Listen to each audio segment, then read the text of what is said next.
Oh boy. Welcome to another episode of The Paranormal Trucker. My name is PT or Bart. I am the Paranormal Trucker down here in Florida. Looks like there's some storms getting ready to come through. It's the rainy season in Florida. It is 113 degrees according to the truck. I don't think that's accurate, but we're going to say it is. Get back on the road here. We gotta head back up to Kentucky, 780 miles from here, but just kind of going through some of the stories that I've had in the past. You know, I kind of wanted to talk about, you know, particular instance where I was I guess involved in a supernatural experience, I suppose. I guess that's what you would call it. Snowman story kind of inspired me to share mine. And on another podcast that I used to be on, I shared this story once before, so some of you may remember it. But years ago, in the house that I grew up in, I was laying in my bed in my room, and it was, I don't know, early in the morning, probably 1 or 2. And I remember waking up and it being frigid, like cold, like see your breath cold. And I heard a noise outside of my room, my bedroom, and I thought it was just my brother, because he shared, you know, we didn't share a room, but we shared a closet, so he was right across the way there. And I thought he was just coming in late. Well, the only way that I can liken this noise is to a monkey with brass cymbals, one of those little toy monkeys with the brass cymbals that kind of, you know, clap their hands. It's a metal clanking sound. I remember hearing that over and over.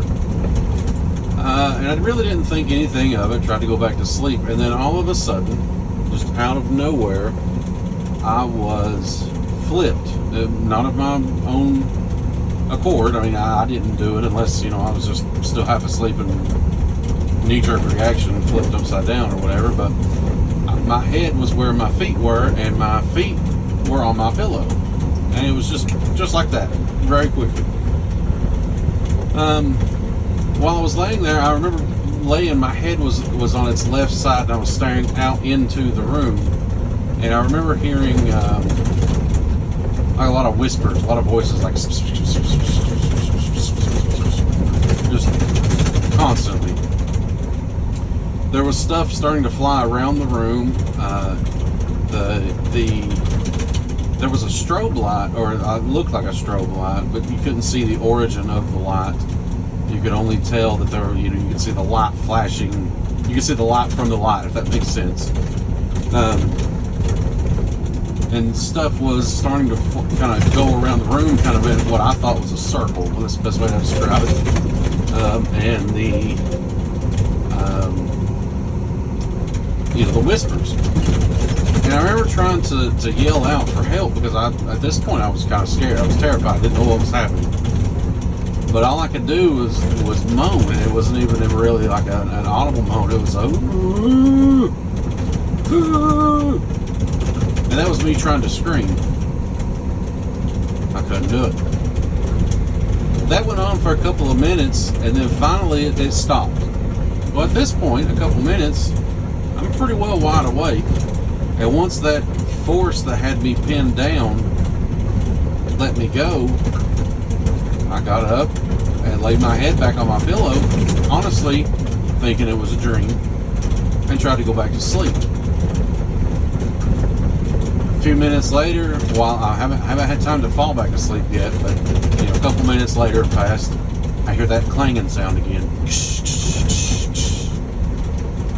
And I remember the bed depressing down, like someone was climbing onto the bed or sitting down on the bed. And when that happened, I raised up immediately. I know I raised up. Like I wanted to see what was happening, because in a way I was kind of freaked out from what had just happened. I'm sorry, I'm unloaded now, and it's very bouncy in here. But when I jumped up and I was sitting in my bed and looking, I was face to face with this creature. The only way to describe this creature was it had brown hair. It had glowing eyes, snarling teeth, and it had wings. And it was perched on the edge of my bed. So when I see this thing, my immediate reaction is something that it probably shouldn't have been, which was instant relief. Completely 100% relieved, not afraid anymore, laid my head back down and went to sleep. And that was kind of strange to me. So I started doing a little research, and what I saw, apparently, I wasn't familiar with these things then, was a gargoyle. And if you don't know what a gargoyle is, they put them on statues, and it's supposed to be a mythical creature. They put on statues that ward off evil spirits. As soon as I saw this thing, I immediately was relieved. So to me, that makes a lot of sense, that these things ward off evil spirits. Now, a little backstory to that house. When I was about 10, my mom and dad actually built onto, added my bedroom, my brother's bedroom, my sister's bedroom, and themselves their bedroom. There was 4 rooms on an upstairs they had also added a garage, so it was over top of this garage. We never had any issues out of the old house, the downstairs, the single story house. We never had any issues out of that. From the time that this house was, from the time this section was new, we always had issues. All of the kids had issues. All of our mom and dad both said they've seen things. It's very strange, and when because I can always remember, I used to have a stereo in my room that had a solid red light, and I can remember staring at that red light to go to sleep, and every now and then that light would blink out, and it always made me wonder why it was blinking out. Well, now, after hearing all of these tales from my brother and my sister and everything, I'm wondering if there was something there. Was that section of house, was it haunted? Did we disturb something when we added on to our existing house? I don't know. Who knows? All I know is very strange, very nerve-wracking. I was not a fan of that situation, and to be honest with you, I'm kind of glad that I don't live there now. It was a very scary place, and to be a new house, you shouldn't feel that way in the new house, but I did. Something my mom had. We were moving out of that house a few years later. I think I was probably my early 20s or something. Because I think it was in college at the time, and we were moving out of that house, and we had told my mom about all of these stories, and she finally she was kind of packing away some things in her old bedroom, and she said, "You know what? If there's anything here, make yourself known." Kind of trying to jokingly say that, And when I tell you that she told me, and the fear that was in her eyes when she told me this, the bedroom door slammed. It didn't close, it slammed. She said it almost tore it off the hinges, whatever the force was.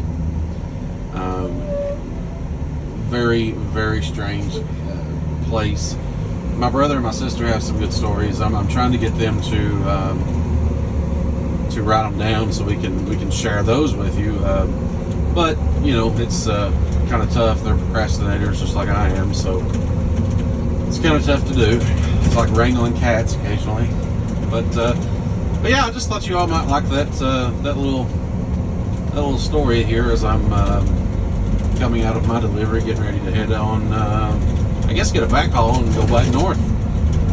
But if you have any questions, or you think, maybe you have any experiences that are similar, or you can think of, maybe what it was I was dealing with, please comment. Let me know. You can always email us, paranormaltrucker@yahoo.com. You can message us on the Facebook page at the Paranormal Trucker on Facebook page. You can leave a comment on it on any of our YouTube videos. Be sure that you like, comment, subscribe, hit the notification bell so that you can always be notified when our new episodes are coming out. And by the way, we are going to be starting to put new episodes out every Sunday. So stay tuned. Hope to hear from you guys.